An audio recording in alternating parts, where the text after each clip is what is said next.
Dia bilang, Berapa coach bilang, dendanya? 50 juta. Buset. 50 apa 50 ya? 50 juta. Satu orang 40 juta. 50 juta apa ya? 50. 50 satu orang. Udah, dan saya melayangkan 2 pertanyaan yang agak sensitif. Maksud saya sebenarnya sih, ya sorry itu saya ini J, kritikan saya kalau di Eropa, mungkin beda kultur ya. Kalau di Eropa tuh lebih keras-keras pertanyaannya. Tapi saya nanya gini, Coach Shin kan punya pengalaman yang kurang baik abis 2018 kan, dia dilempar.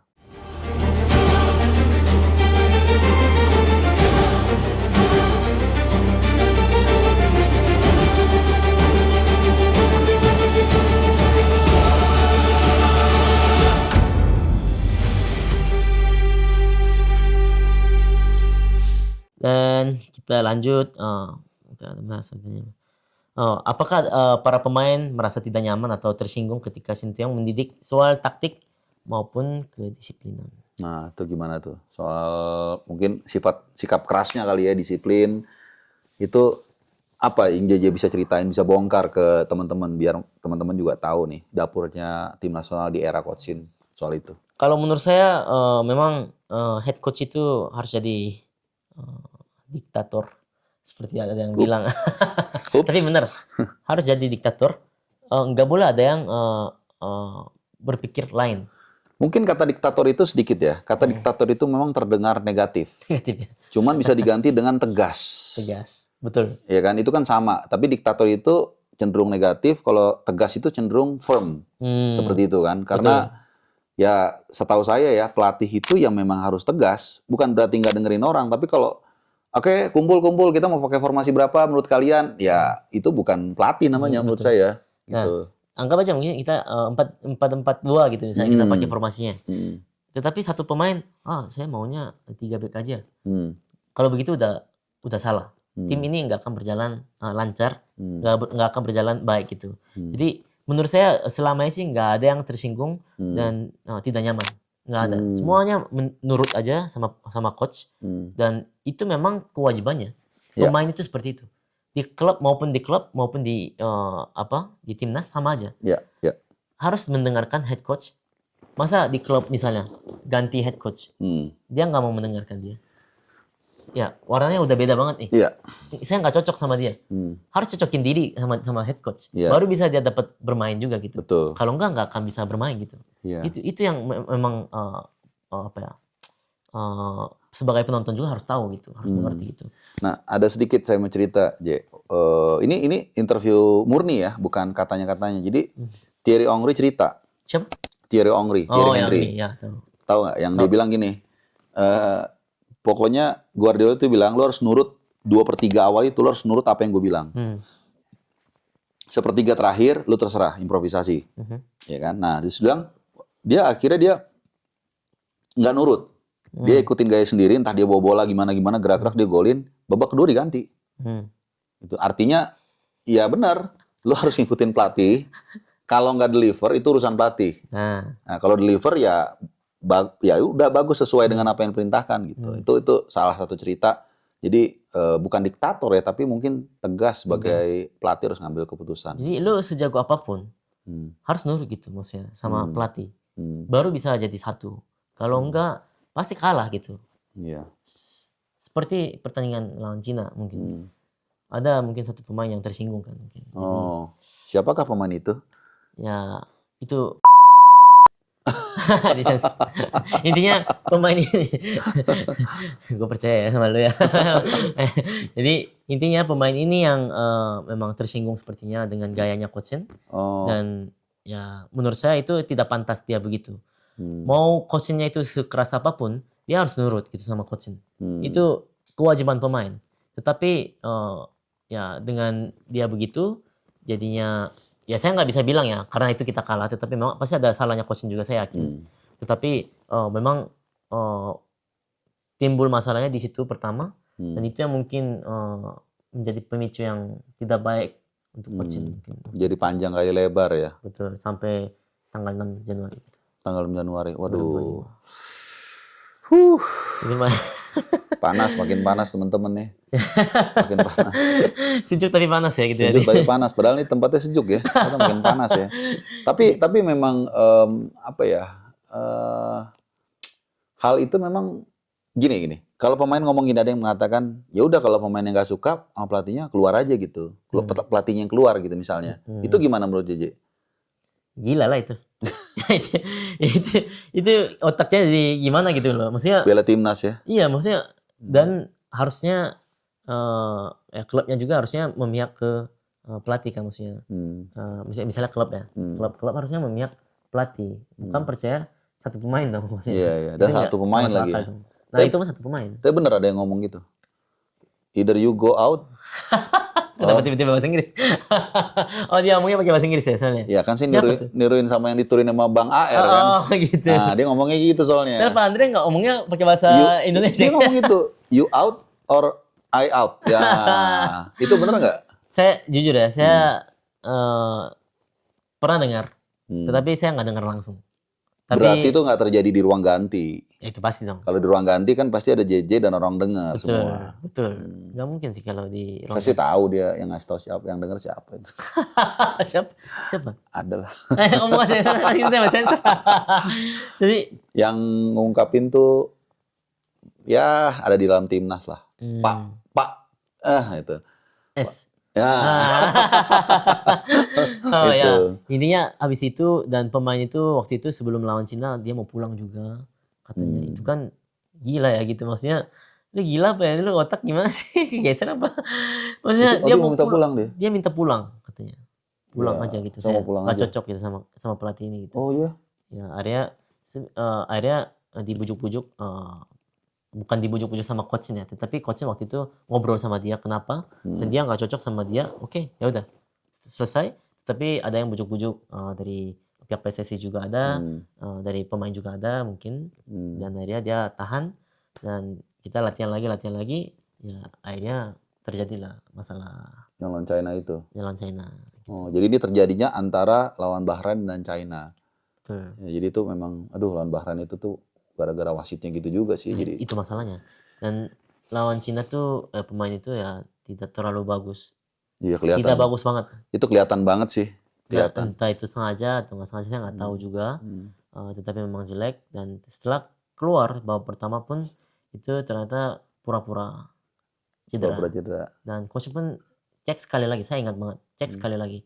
Setelah selesai babak pertama di ruang ganti, nggak apa-apa, kamu masih bisa main? Nggak bisa main. Dan nah kan ada dokter kan bisa dilihat kan? Ya. Soalnya dia cedera atau enggak nih gitu? Tapi kan tetap aja kalau bohong, saya sakit nih di sini. Kalau gitu kan memang nggak bisa. Dan biasanya kita tanya pemain langsung, kamu masih bisa main atau tidak? Kalau dibilang nggak bisa ya udah gitu. Kita nggak bisa paksa. Nggak mungkin bisa. Dan setelah diganti dan terjadi lagi komunikasi yang tidak baik di antara pemain juga. Di situ tanya, kamu nggak apa-apa, tapi dia bilang saya mau pulang. Enggak, harus pintar. Soalnya saya mau lawan tim besar di klub. Kayak begitu. Nah, itu ya blundernya coach sih kenapa pilih dia gitu ya. Pas yang lawan China-nya? Bukan. Untuk naturalisasi mungkin ya. Oh, naturalisasi. Tapi bukannya dia salah satu rekomendasinya coachin ya? Betul. Karena setahu saya tuh, yang saya baca, setiap pemain yang atas rekomendasi coachin langsung, begitu selesai disumpah, biasanya langsung dimainin. Verdong, Jai, dan lain-lain gitu. Kan sekalian kita uji coba juga, lihat juga. Iya. Dan kita percaya kualitas pemain itu bagus, karena di klub bagus gitu. Iya, dan udah dipantau dulu sebelumnya kan. Betul. Dan memang ada satu pemain yang coaching tidak mau, tapi diminta untuk naturalisasikan aja, biar database-nya banyak. Dan ya itu coachnya setuju, coaching kan tanda tangan. Ya. Intinya coaching selalu apapun naturalisasi dikasih surat, coaching minta tanda tangan katanya. Oh iya, oke. Gitu. Tapi nanti kalau soal dimainin atau enggak ya tergantung kebutuhan kan. Kalau dia dianggap itu cakep, bagus, ya dimainin. Kalau mungkin ya entah dia lagi turun atau kurang ya nggak dimainin gitu. Nah di situ juga memang ada intervensi juga ya, sedikit-sedikit. Ya aku nggak dimainin dia. Dan lain-lain. Ya, maksudnya sebagai head coach walaupun dia punya wewenang, tetap kan maksudnya yang memperkerjakan dia kan ya. Tapi boleh dong sekali-sekali misalnya nanya atau misalnya kenapa sih kok nggak dimainin ini atau kenapa nih dimainin, nanya boleh kan? Nanya boleh. Tapi sedikit ada apa namanya, marah juga ada sedikit. Oh ya, berarti nanyanya tuh agak ketus ya. Kok itu kan udah bahasa kok itu kan agak tekanan. Ya Ada tekanan. Ada tekanan. Sebenarnya seharusnya nggak itu. Kenapa lu pakai gitu kan? Itu yang mungkin ada sedikit tidak baik lah maksudnya. Iya. Tapi ya itu sebenarnya kan masih bisa dilewatin kan? Ya. Kerikil itu ya oke lah, kita masih lo nanya tapi tetap gua ya keputusan gua nih. Betul. Gitu. Harusnya memang begitu memang. Nah tadi menarik tadi Jay yang bicara soal pemain yang itu tadi, ya kita nggak usah sebut nama ya. Itu kan berkonflik lah kita bilang seperti itu ya. Betul. Tapi ternyata Coach Shin masih ngajak ngomong ya sebelum dia akhirnya kalau nggak salah minta pulang. Betul. Nah itu gimana sih? Apa ya pola pikirnya Coach Shin, dia mau ngomong juga dan seterusnya, atau ceritanya ada mau dibongkar sama JJ itu apa? Coach Shin kan memang bingung juga. Kok tiba-tiba pemain ini mau pulang gitu loh. Makanya ajak ngobrol. Kenapa? Lu kenapa sih? Emang ada masalah apa gitu? Ya dia bilang nggak suka. Dia ngomong terus terang gitu. Nggak cocok sama coach ini. Oh ya? Ya udah. Akhirnya coach Shin juga udah ngobrol banyak, tetapi ya tetap juga nggak cocok. Ya udah. Akhirnya coach Shin biarkan dia pulang ke kamar. Itu nggak tahu. Kirain mau pulang, tetapi ternyata nggak pulang. Itu pas habis lawan Bahrain ya? Lawan Cina. Oh, habis lawan China. Iya. Oh. Sebelum lawan Cina. Iya, sebelum lawan Cina kan. Bahrain, Karena kan triggernya kan lawan Bahrain kan. Betul. Jadi tetap ngomong lah gitu ya. Dan ya Coach Shin juga pasti memikirkan beberapa pihak yang nantinya bisa heboh di media gitu. Jadi Coach Shin memang bujuk juga ada, tetapi ya dia mau pulang ya udah. Tapi Coach Shin khawatir juga di media bakal heboh. Dan itu yang kena itu bukan ke Coach Shin-nya, tetapi takutnya ke Pak Erik juga kena, PSSI. dan juga PSSI juga kena gitu. Oke, jadi artinya keputusan dia untuk menurunkan sedikit Coach Shin itu menurunkan egonya untuk mau, bisa aja kan dia bilang udah lu nggak usah main atau apa kan bisa kan. Cuman dia pikir kalau nanti kalau terlalu keras konsekuensinya begini gitu. Termasuk apalagi dianggap pemain hebat waktu itu kan gitu. Iya, memang bintang lah. Pemain market value-nya katanya paling tinggi. Ini semua udah kayak gue tahu nih si ini nih kayaknya. Tapi kita pokoknya nggak nyebut nama ya. Oke, intinya begitulah. Oke, J. Kalian memperkirakan aja siapa gitu. Ya, kita bongkar lagi J sampai ledes. Oke, itu boleh sih. Oke, kita juga sebenarnya mau kasih tahu peran official. Peran official memang penting juga buat timnas ya, perform timnas. Dan salah satunya itu ada Dr. Choi yang kita bawa, dan kita kenapa bisa sukses di Piala Asia U23, salah satunya itu ya mungkin ada peran Dr. Choi juga besar gitu. Iya. Karena dia itu memang dibilang dokter, fisioterapi juga, dan dia jago sekali mainkan mindset pemain. Seperti apa tuh? Apa yang mindset itu apa? Apa kayak Deddy Kobusier bisa bengkokin sendok atau merubah, atau kayak Uya Kuya ya? Bisa apa sih namanya tuh? Sulap-sulap gitu. Hipnotis gitu. Mirip. Karena pemain misalnya dia cedera, dia bilang nggak bisa. Tetapi dia nggak pernah bilang nggak bisa ke pemain itu. Tapi dia selalu bilang kamu tuh bisa sebenarnya. Tapi kamu yang mungkin merasa sakit, tetapi kamu bisa sebenarnya. Memang tadinya nggak bisa, jadi bisa. Jadi gara-gara hipnotis itu. Dan dia itu memang ada pengalaman luar biasa mulai dari tahun 2002 Piala Dunia. 2002 di Korea Selatan dan Jepang. Iya, dan sampai masuk 4 besar ya waktu itu. Nah itu memang peran dia juga besar katanya. Oh, dia di situ, udah di situ bantu ya? Udah di situ. 2002. Dia udah bantu. Berarti dia sama Park Ji-sung. Yang mijitin Anjungwan ya kan? Anjungwan, Park Ji-sung, Yongpyo yang di Spurs bukan? Ya. Oke. Dia menangani dan sampai U23 juga datang, dia datang bantu-bantu. Itu memang perannya lumayan besar gitu waktu itu. Masih ingat tuh U23 pas lawan Korea Selatan kan nggak habis-habis tenaga kita kan? Dan pemain diaspora sangat senang sama Dr. Choi. Kenapa? Apa yang bikin mereka senang? Mungkin Coach Shin juga selalu cerita sih masalah ini. Pemain bola itu nggak bisa nggak sakit. Pasti ada di bagian mana yang sakit terus gitu. Sampai mati gitu. Oh gitu ya? Itu nggak bisa kayak normal aja selamanya gitu kan. Jadi pasti ada yang sakit, itu bisa di-handle sama dia biar nggak sakit. Jadi walaupun sementara saat tanding kan pasti pemain tapping. Iya. Cara tappingnya dia tuh bagus banget. kan memang banyak measure sama apa namanya fisioterapi kan banyak yang bisa tapping juga. Tetapi nggak mau pemain. Pemain maunya sama dia aja. Karena dia jago banget. Tappingnya enak. enak. Jadi saat main tuh ya pas gitu. Mereka merasakan begitu. Jadinya dia nggak bisa di tappingnya sama orang lain lagi. Maunya sama Dr. Choi. Oke. Jadi ini istilahnya nih Haji Naim versi Korea Selatan nih. Iya, Haji Naim tuh ini kalau saya udah ke bengkok tangan sini terus seriusan. Tapi itu yang tradisional ya, ada di Cipete. Dia kayak mijit kalau misalnya kita ankle gitu. Tapi ini yang versi tradisional. Gitu. Dikasih kayak minyak gitu. Jadi ya lumayan oke juga sih. Zaman dulu tuh pemain bola banyak ke situ. Jadi kalau ini Haji Naim versi Korea Selatan ya. Tapi kalau ini memang apa ya? Dia punya klinik juga di sana. Iya. Lumayan besar lah nama dia. Gitu. Dulu kan di Vietnam kan? Ya dulu di Vietnam. Sama Park Hang Seo kerja sama. Oke. Kayaknya bersama dia juga kayaknya bagus nih prestasinya terus-terusan gitu kayaknya. Iya. Selama di Vietnam juga kan bagus. Juara-juara apa sih AFF atau apa gitu. Oke, mantap itu Dr. Choi. Emang keren coy. Keren coy. Keren coy. Oke. Dr. Choi.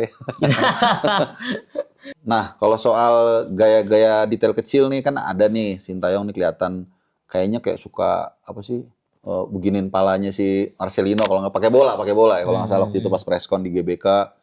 Terus ceplet-ceplet itu apa sih sebenarnya ininya apa ya makna di balik gestur itu apa sih? Mungkin cara pendekatannya coach ini kali ya.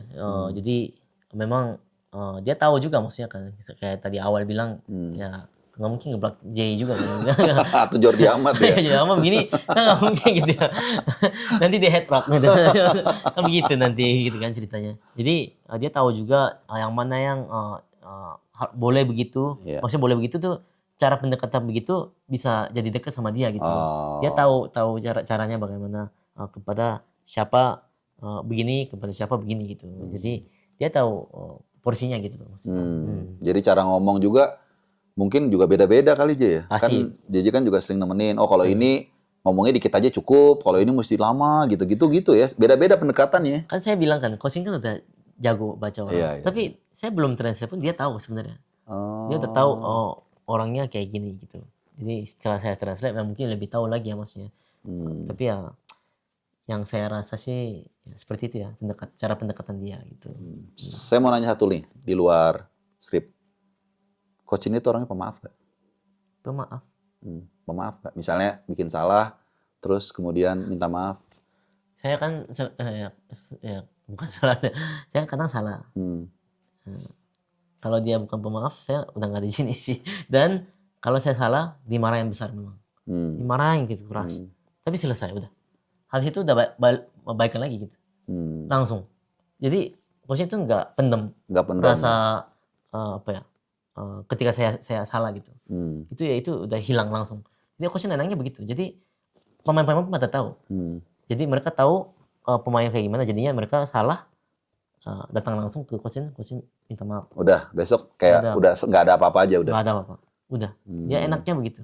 Dan ya saya tahu ketika saya melakukan kesalahan kan saya tahu. Aduh mampus tuh. Ya udahlah nggak apa-apa gitu. Sekali dimarahin oke lah. Datang coach minta maaf.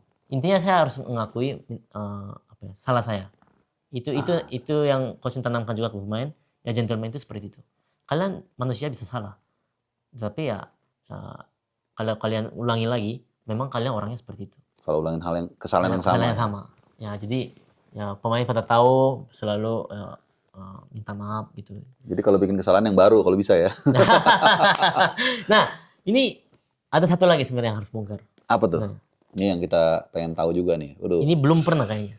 Wih. Sama sekali. Nah, jadi kalau nontonnya dari awal udah skip, berarti ketinggalan bagian ini nih. Nah, jadi juga lu J, bikin aja. Nggak tiba-tiba ingat aja gara-gara ngomong ini nih soalnya. Saya juga ada cerita juga, tapi JJ duluan. Oke. Jadi setelah lawan tim Afrika waktu itu, saya lupa nih nama. Di Madia ya? Di Madia. Iya, tuh kalau nggak salah bulan Mei 2024 kalau nggak salah. Iya, soalnya Juni itu kayaknya lawan Irak. Langsung pokoknya di training camp itu lanjutannya tuh langsung lawan Irak waktu itu. Tanzania atau apalah gitu. Tanzania benar. Tanzania ya. Tanzania. Kita seri 1-1. Di Madia. 0-0 apa 1-1 gitu. Intinya begitu. Nah, setelah hari itu ada beberapa pemain mungkin karena besokannya latihan ringan, besokannya libur. Waktu itu kita jadwalnya seperti itu. Nah, ketika selesai pertandingan itu dan latihan ringan, hari besoknya libur. Tetapi sebelum hari libur itu, malamnya itu anak-anak ada yang pergi ke duduk gemetar. Nongkrong lah ya. Duduk gemetar. Nah, nongkrong di duduk gemetar. Nah, nongkrong sambil gemetar duduk. Nah, itu ketahuan lah. Dan lucunya itu nggak ada yang kasih tahu, tetapi ada satu teman saya yang kasih tahu. Kak JJ. Yang nggak kenal pemain, mungkin nggak kenal bola. Itu, ini bukan pemain bola ya? Ada aja pemain ketawanya begitu. Dia kasih tahu, ini bukan pemain ini ya? Siapa emang? Ya si ini si A, si B, si C gitu. Ya A, B, C gitu kan.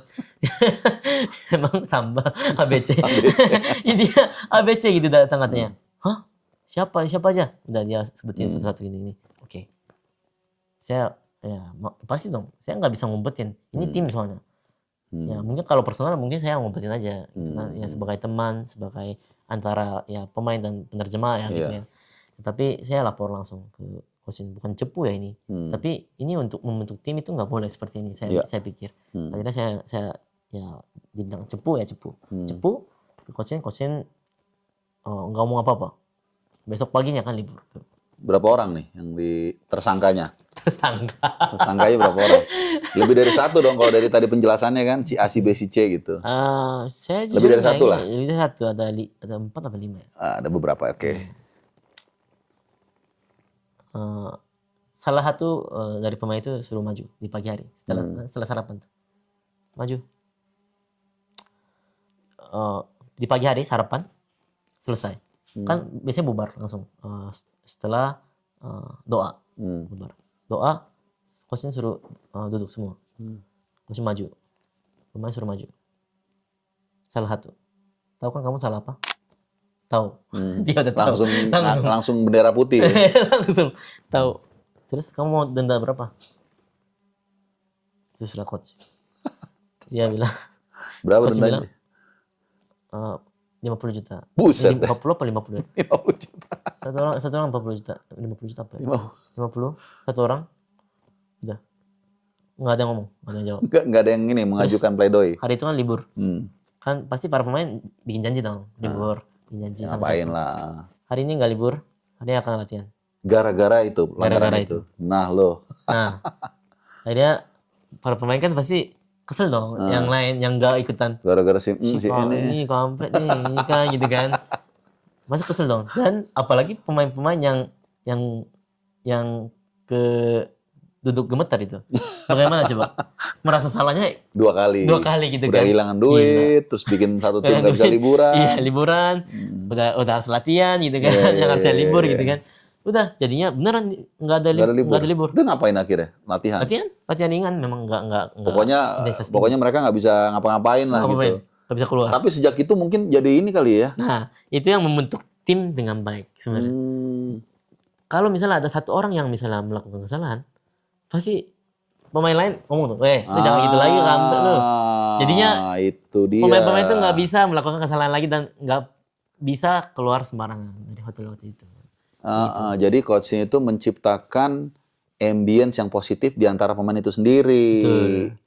Ya kan, kalau kayak gini misalnya dia, lu jangan jeduk gemeter lu, nanti gua juga gemeter juga ntar. Atau kita jadi nggak bisa liburan kan gitu kan? Nah, saya nggak salahin ya mau pemain-pemain yang ke dugem gitu. Tetapi ya dengan begitu, karena kalian itu kita bisa membentuk tim loh gitu loh. Iya, itu malah positif gitu jadinya. Bukan untuk gimana-gimana kan, tapi untuk ke tim itu. Betul. Dan satu orang ada yang lucu banget itu. Ini satu hal lagi nih. Saya belum pernah cerita sini. Ini satu orang lagi. Kan dendanya kan 50 juta itu mahal kan. Iyalah. Walaupun pemain profesional itu mahal loh. Lumayan lah 50 juta bisa beli motor 2 itu. Motor 2 ya. Gila ya dia. Nah, dia bilang, bilangin coaching dong. minta diskon gitu. Ini apa pledoi apa? Kalau di pengadilan tuh banding. Banding. Nggak dipikir ini pasar Senen apa? Tanah apa? Tapi pemainnya siapa? Rahasia ya. Rahasia. Ya, itu tapi kan udah kebayang lah kira-kira siapa. Lucu banget itu loh. Lu bisa kepikiran mau minta diskon lu. Tetapi setelah itu pemain-pemain satu-satu datang ke kamar coachin. Ini dong teman ini udah datang. Datang ke kamar coachin. Ngapain? Ya, minta maaf. Minta maaf. Saya tidak akan ulangi lagi kesalahan ini. Ini ya ngobrol-ngobrol. Ya udah. Oke. Jadi ini ya kayak ayah ke anak ya. Nah itu persis itu. Jadi ya nggak mungkin anak nggak bikin salah. Betul. Tapi cara apa ya? Cara menghukumnya itu menelusuk ke relung-relung gitu. Iya bener juga ya gue salah. Relung-relung. Relung-relung tuh relung tuh dalam jiwa banget ya. Jadi bukan cuma di permukaan aja dia nurut. Jadi meresapi itu. Karena tadi ada mekanisme yang salah ketika dia bikin salah. Jadi temannya jadi pada nggak bisa liburan, suasananya nggak enak. Akhirnya dia ya semuanya jadi disiplin. Bagus juga ya. Tadi apa dong yang mau dibongkar? Nggak soal minta maaf itu kan pernah. Jadi mungkin agak lupa inget ya waktu sebelum lawan Korea Selatan di U23 di Al Egla nama tempat latihannya saya masih ingat. Itu saya aja nggak inget serius. Iya karena saya kan di luar kan, jadi saya merhatiin H-2 kalau nggak salah. Itu latihan tidak resmi. Saya sama wartawan Korea juga, kita ngumpul-ngumpul terus saya masih ingat juga coachin nyapa ada 2 wartawan Indonesia saya dengan Mas Limantoro. Itu dia nyapa, "Halo, apa kabar?" gitu kan. Ih, bisa bahasa Indonesia nih gitu kan. Udah, dan saya melayangkan 2 pertanyaan yang agak sensitif. Maksud saya sebenarnya sih ya sorry itu saya ini kritikan saya kalau di Eropa mungkin beda kultur ya. Kalau di Eropa tuh lebih keras-keras pertanyaannya. Tapi saya nanya gini.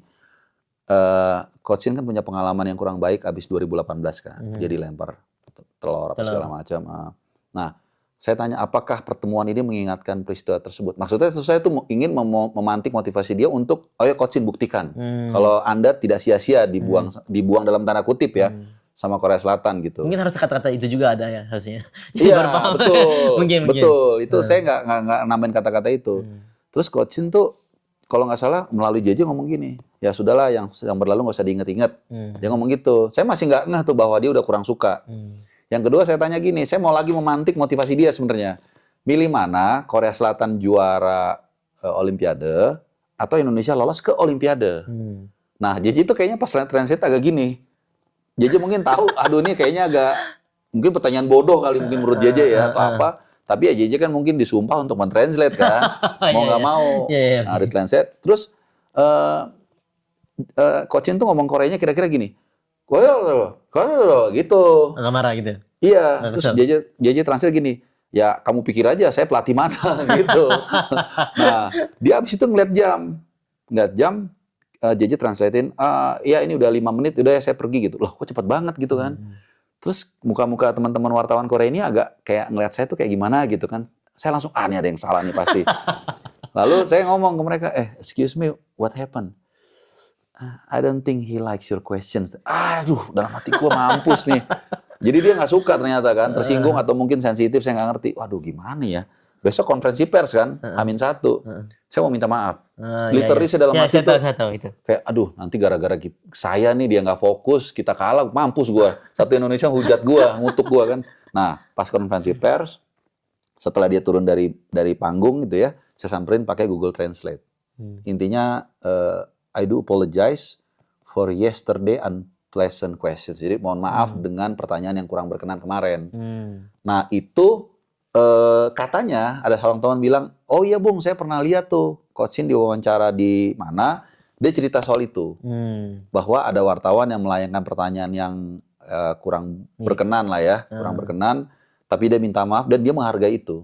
Gitu. Dan emang sejak itu Coach Shin pas habis itu lawan Irak gitu kan, lawan Uzbekistan apa lawan Irak, begitu saya tanya dia gini, begitu saya angkat tangan, gitu. Oh dari gesturnya dia udah lupain berarti. Udah nyapa dan udah kelihatan. Pas saya nunjukin pakai kan dari Inggris ke Korea kan, dia juga langsung nepuk punggung saya. Jadi saya udah ngeliat gesturnya udah oke nih, walaupun saya masih takut gitu. Jadi ya ternyata Coach Shin orangnya pemaaf kalau kita mau minta maaf.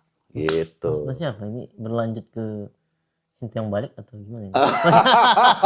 Itu yang nyimpulin JJ ya. Tapi ternyata dia bukan orang yang pendendam. Jadi kalaupun ada luka yang pernah dia ditorehkan ke dia, kalau memang itu udah kering, udah di apa ya? Kalau bahasa kita tuh rekonsiliasi atau islah. Kasih obat merah terus ya habis merah diinin, kayaknya sih bisa sembuh ya. Gitu. Manusia memang seperti itulah. Ya, tapi kan nggak semua. Kalau dia udah dari pengalaman saya itu, saya nggak pernah lupa itu. Itu dia ternyata orangnya pemaaf. Saya juga tahu memang dia orangnya pemaaf. Yang penting kita mengakui kesalahan. Ya, betul. Itu aja sih sebenarnya. Betul. Oke, kita sangat panjang ya. Luar biasa. Hari ini, tetapi kita apa yang bisa saya bongkar ya sebenarnya mungkin sudah bongkar semua. Tetapi mungkin ada beberapa hal yang kecil-kecil sebenarnya saya mau bongkar tadinya, tapi terlalu kecil. Jadi itu dan masa lalu banget. Oh gitu. Jadi kita bikin satu sesi lagi. Boleh, sambil barbecue kan? Iya. Oke. Jadi terima kasih Bung Harpa. Sama-sama. My honor, my pleasure juga. Terima kasih. Jadi sudah cerita panjang dan terima kasih sudah nonton Jangkar. JJ akan bongkar. Ini akan menutup dengan episode ini atau tidaknya kita lihat nanti. Yes. Oke. Jadi terima kasih semua. Jangan lupa like, subscribe, comment, share. I love you. I love you. Sintayong balik? Israel. Asik.